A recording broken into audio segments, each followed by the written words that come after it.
Hello and welcome to Backyard Catch. This is Nick Roby. Thanks for tuning in.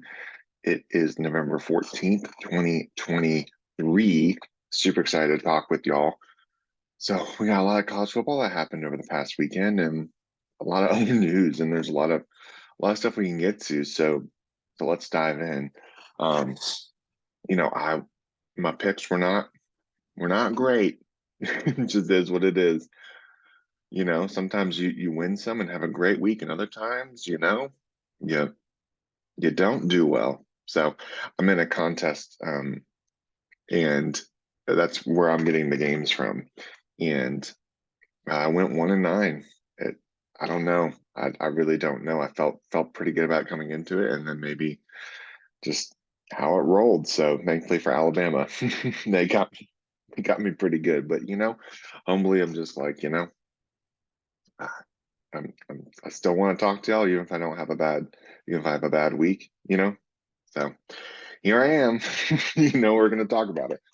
So before we get into some of the games, I mean, we've had some big news over the weekend. Jim Harbaugh he was suspended again, and then he had tried to, have an appeal, and then had a court order trying to get that go in. But they played without him on Saturday, and they still won. But that's not even the biggest news to talk about. Is that after their win on Saturday over Mississippi State, Texas A&M officially lets go of Jimbo Fisher.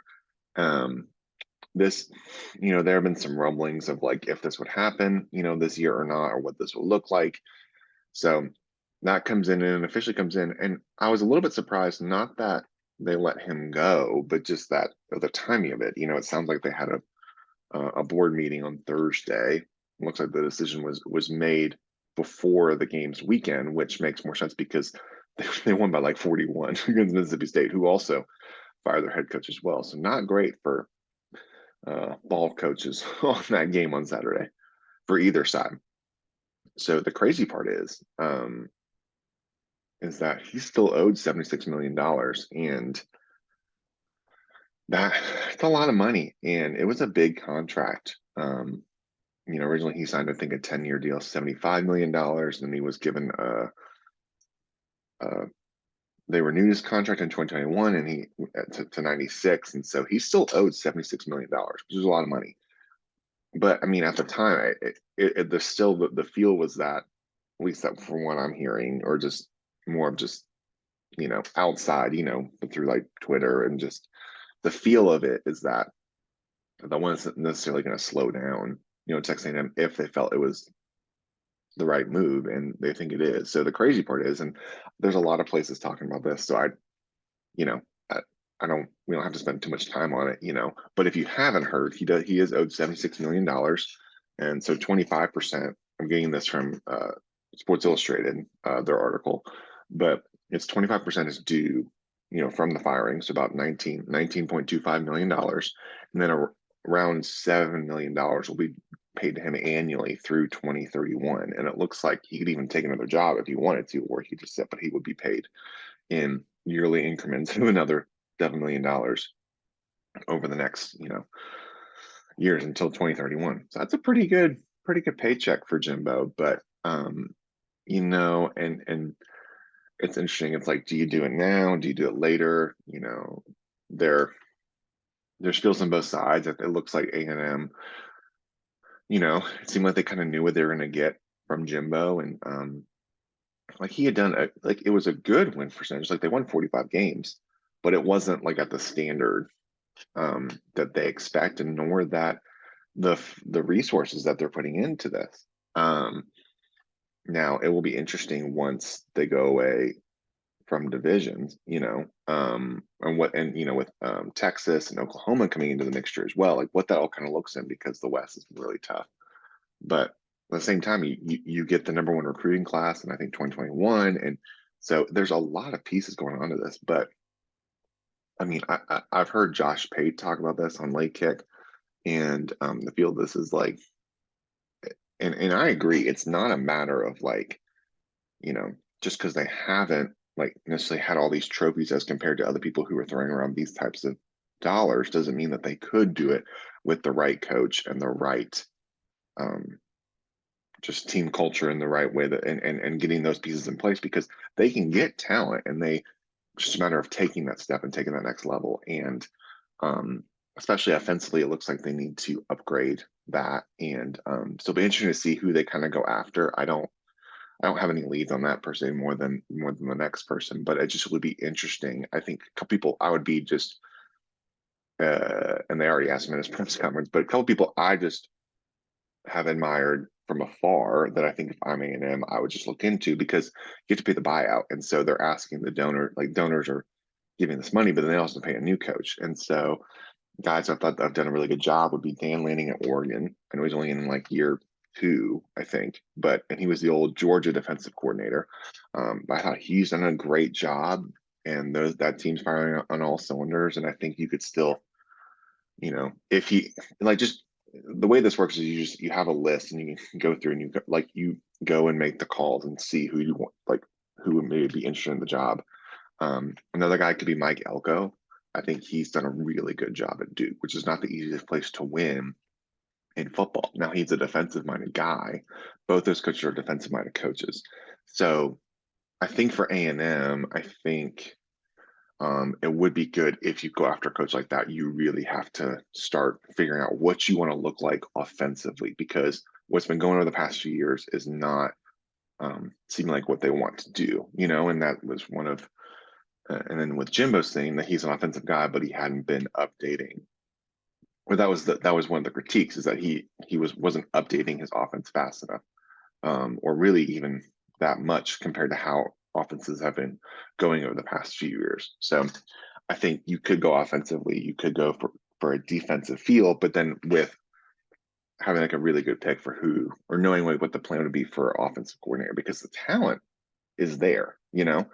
And now it'll be really interesting, because now with the transfer portal, when that opens, how many guys jump into that? And um, so I think it's interesting, because like how will they like they're trying to beat the punch and kind of get into that. So I don't love the schedule of how all this works, because you got teams fighting for playoffs, you've got teams trying to make a bowl or trying to win a conference championship, trying to finish out the season, and then you got other teams who are firing coaches and starting to hire that process. The transfer portal will open up in December, and you just and also early signing day is coming up in December, and that's really the big one. There's two. There's one in February, but this is the big one. So it's too much going on for me, and I think a lot of people have said that, and I just echo those sentiments, because it's a lot. And like these coaches are just having to do a lot, so it's a big job. And but I would just be curious to see who A&M goes after, because I think if you make a move like this, you have somebody in mind, or you have a very short list and have a good feel of who would be interested in the job. You know, um, so that's the short end of it. But it's a lot of money, but at the same time, A&M is ready to make moves, and they like, and I like that Josh Payton made this distinction, and I agree. So I'm not taking credit for it. I just agree that the job is a good job. It's different than how much the program has won compared to other programs. However, the job sets up really well. You're in Texas, you're in the SEC. Um, Financially, they're very supportive. They've made upgrades, in the facilities. They look great. Strong tradition, passionate fan base. Um, there's a lot of talent in that area. You got Texas, and you also have Louisiana as well, and you're a national brand. So there's a lot of things. And you get all the rivalry of stuff with Texas coming back, and you've got all these different, in your SEC. So there's a lot of different things. You're going to give yourself opportunities. And then with a 12-team playoff, like who knows with that. So I think there's a lot to like, just, if you take out, if you take out feelings of like if you like A&M or not, but if you look at them objectively as a job, it is a good job, you know, but the standards are higher, and because of what they're putting into the program. So I'm just very interested to see where they go from there. But moving on to games, we're going to talk about Michigan and Penn State. This one was a big hype, because for both these teams, which was big, because Michigan was coming into this game having not having the strongest schedule. So you're like, where do you put them? Because they haven't played the strongest schedule. And then with Harbaugh, with the whole sign stealing thing, or allegedly sign stealing thing that they're trying to figure out, and there's pressure seems like being put on the Big Ten to make a move. They decide to make a move. They suspend him for the rest of the regular season. Harbaugh's like, and his team is trying to fight that, but they don't get it done in time for Saturday. And I was impressed with the way Michigan played, for sure. And for Penn State, it was important because they had already lost to Ohio State, and these two games are massive for them because they're getting ready to divisions next year. But these are the two games they had circled and we're talking about. And you had this one at home. You already lost to Ohio State. And they lose this one 24-15. So Michigan, they didn't really have to throw the ball. Blake Corum had a great game. Just looking at his stats, he was 26 for 145, 2 touchdowns. They controlled it. And Penn State, has a good defense, but Michigan was able to control the ball, and they didn't even have to throw it. JJ McCarthy was only 7 for 8 for 80 or 60 yards. Excuse me. Like he managed the game. They ran the ball, controlled the game. So it became more of a defensive game with a couple scores. Penn State, I've just been a little disappointed with offensively. I thought could be a little bit stronger on offense. I mean, Drew Aller was a highly touted quarterback, and in these bigger games, they just really haven't. He just hasn't, put up the stats or put up the performance that, the hype that was coming into the year. And so it'll be interesting to see where they kind of go moving forward. They fire their offensive coordinator after the game, because he was only 10 of 22 for 70 yards and a touchdown. And so Michigan, they really did a good job controlling them, defensively, and Michigan was in control of the game for a good part of it. So now Michigan is 10-0, and circling. They go to Maryland this week, which is not always the easiest place to play. I think they can take care of business, but at the same time, you have to be aware of them because next week is Ohio State, and that's a big one. And Ohio State's looking to be, highly up there too. When they took care, with Michigan State over the weekend. So a lot coming down to that, but based on how that kind of can feel out, Ohio State and Michigan could be fighting, we'll be fighting for that other spot in the conference championship game and giving themselves the best chance of the playoffs for sure. But good victory for Michigan, and Penn State is now kind of going back to the drawing board of what are they going to be looking like going forward, trying to finish out the year and going into next year. And, and the question becomes, in kind of an off-season kind of question, is like, is this the ceiling really for James Franklin? Like 10 wins consistently, getting there, or just kind of being at that kind of a level, but just having a hard time getting over the hump. Like, not like he's winning games he's supposed to win, but he's not losing to the teams he's not supposed to lose against. But I'm just saying he hasn't reached that next tier of like beating teams that, when you are the underdog, especially with Michigan, Ohio State. And that's the big circle for this as well, for sure. Alabama goes on the road to Kentucky, and they take care of business, man. Alabama, they tie up the West, SC West. They'll be heading to Atlanta. So they're the actual ones who punches for ticket first because they beat Ole Miss in the tiebreaker, and then Ole Miss lost to Georgia.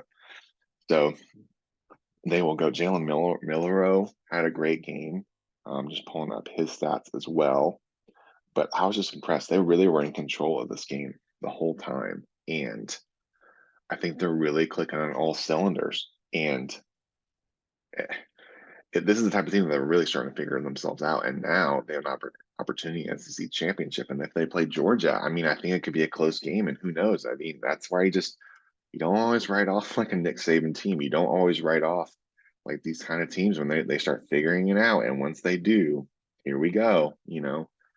Feels like they've lost more, but the one loss in the SEC title game, they beat Georgia. They're probably in the playoff again. And here we are. We didn't think we'd be here after the Texas game where they lost, but especially after the USF game where they did not look great. But that seemed to really fire them up, and they're playing really well. They're going to Milroe's strength, and which is with his legs, and then people will extend plays and start using in the passing game as well. So they're a dangerous team, and the margins between these top teams are closer than in years past. So, I mean, that Nick Saban and his staff, they know how to win. So it's a team to watch out for sure. Texas Tech gets the win at Kansas. That's big for them. Arizona, Colorado. This was a fun one I got to listen to. Arizona escapes with the win. Colorado kept it close, but Arizona just kind of hanging around. They're getting another good win. So shout out to those guys, 34-31 on the road. Kansas State, they take care of business against Baylor, 59-25. Another one I got to watch was Florida State and Miami. And Miami just hung around more than I was kind of expecting to. And that's where some of these lines, like this one was like 15. I thought Florida State would be able to pull away, especially with the way that they had played offensively with Miami. Miami decides to go to Emory Jones, the backup, who ended up being Clemson when Van Dyke was hurt. And he like keeps it into a one-score game. He unfortunately hurts his arm, and they go back to Van Dyke, who ends up throwing an interception. But there wasn't a lot of time left. You're just trying anything you can to extend the game. But Florida State escapes again. They're in the ACC title. So rivalries are big, and that's where, like, depending on, no matter how much you feel in the game, these games are always close. So they are finishing out the season, but we're trying to see who they'll play. Louisville took care of business in a close one against Virginia on Thursday, but Louisville's looking like they have a strong case to be made to be playing Florida State. So that would be really interesting in the ACC. But Florida State making a strong case to try to make the college football playoff. Another one out west watching was Washington and Utah. So Washington was at home. So Washington's very interesting. They've got a good offense, but their defense has been known to give up some points, and they've always played close games. And I went into this game thinking that, okay, knowing that, but Utah is a different team on the road than they are at home traditionally. And because if this was at Utah, I'm taking Utah to cover, But this was like a 9-point game. And that's where like some of these ones were like Washington misses the field goal, which would have covered for me. And that's why be careful if you are a betting person, be careful because that's called a bad beat. But Washington takes care of business and they win. And even with the backup quarterback, Utah is just very consistent, man. They always know how to keep games close, and there's a reason why they had won the Pac-12 for a couple years in a row. Like they're just very consistent. But Washington keeps on keeping on, and so now this gets interesting because they're 10-0. They've got Oregon State next week, which that's an underrated matchup. I'm even looking at the line. Oregon State's a 2.5-point favorite at home. Oregon State's tough at home. This is a must-watch game. Like you need to watch this game, even if you don't keep up with the Pac-12 as much. This is a must-watch game because Washington fighting for the playoff. Oregon's tough, and then they've got the rivalry at home in the Apple Cup. But then there's a good chance that Washington could play Oregon again. But Oregon sounds like they would be favored, and I like the way Oregon's playing. So Washington, I think, needs to finish out undefeated right now. But Oregon State's tough, and they know how to control the ball and off, especially with the running game. And Washington has been having a harder time. And if it keeps it close, they've just been playing a lot of close games, and you never, especially on the road, like this one could be tough. So I don't. It's hard to know where I'll go this week. Maybe I should go opposite of what I feel, right? Whatever the opposite is, that's probably what I should do this week. Um, there's Iowa shutting out Rutgers. They're having a hard time scoring, but they're starting to look like they could be the team representing the Big Ten West in their final year. And we'll see. Yeah, Oregon State had beaten Stanford 62-17 in a big game. Georgia beating Mississippi, Ole Miss, 59-20. So this one was the case of where Mississippi was able to get a couple scores, but that Georgia just kept piling it on. And then sometimes with these faster offenses, it's like if you throw them off their rhythm, they could have a hard time coming back. So, I mean, to me, after this past weekend, Georgia is the number one team in the country. Like I think they should be number one. Just they feel like the best team in the country right now. Now that can change next week. I mean, that's where we're kind of jockeying positions. But to me, right now, Georgia's the best team. Now that they've started to actually play a couple teams, some ranked teams, and especially how they've played against Ole Miss, and they beat Missouri, that's a good Missouri team who we'll talk about in a second. They really handled Tennessee in the second half. So, I mean, Georgia seems like the best team in the country, and then they'll play Alabama in a must-watch SEC championship. So that would be really fun.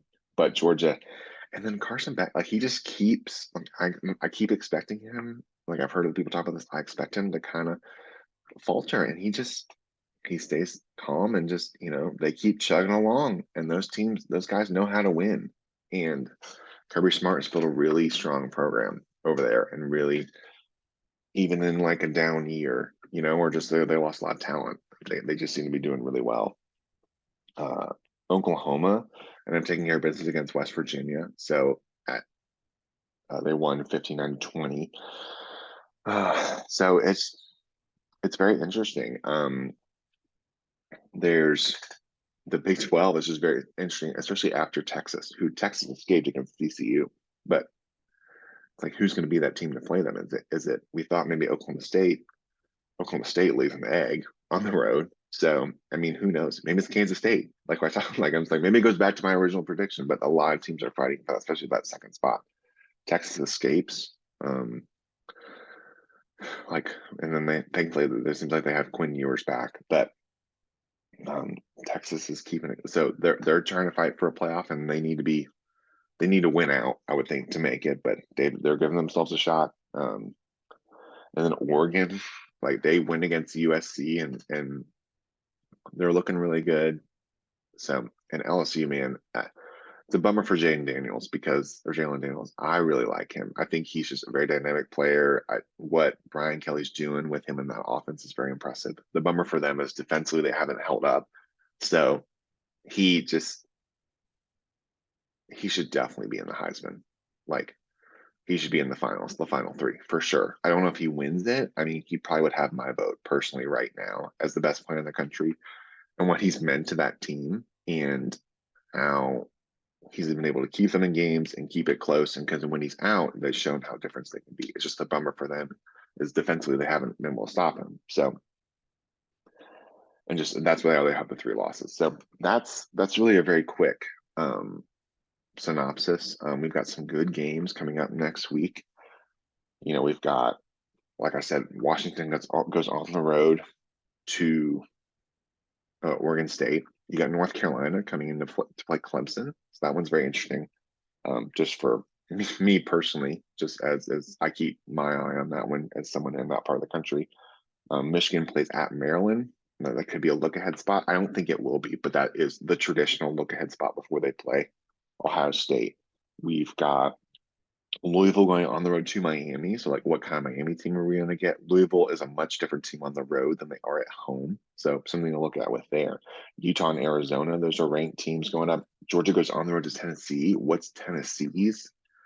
Like, what's their demeanor like? What's their, you get Georgia at home and you want to, avenge that loss from last year, but then you're kind of licking your wounds, especially in that second half. And so, Georgia right now, as I'm looking, is a 10.5 point favorite on the road. So that's one's really interesting. Ohio State hosts Minnesota before their big matchup. That one's at home for them. Kansas State. Kansas State goes on the road. That one's a big one to watch. Texas goes on the road to Iowa State. That one's, Iowa State's still kind of hanging around. So that would be one to watch because that could be a look ahead spot for them, when it comes to just wanting to reach all their goals. And so I would keep your eyes on that. A lot of good games, because next week is a lot of rivalry games for teams. And so there are some big games, but there are also some spots where teams could be in closer battles than we could expect. So we'll talk more breakdowns for next week, but I just want to hit at all those. So, and hopefully we can have a better week this weekend. But thanks so much for listening, guys. And basketball's coming up. Excited to talk about that for sure. We're going to let the kind of season kind of play out a little bit more before we really start hitting that and want to finish out college football well. And, I'm a one-man show, here unless I'm having guests and stuff. So, it it's just, there's only so much I can talk about. And so I'd love to talk about that more, but we're going to let the season play out a little bit more. So thanks so much for listening. Remember to like and subscribe. We're on YouTube, we're on Apple Podcasts, Spotify, all the, Overcast, like all these things. And so it's really helpful when you subscribe, and especially to just help people find find the show. So really helpful. So love talking sports. So thanks y'all so much for listening. And for now, we are signing off.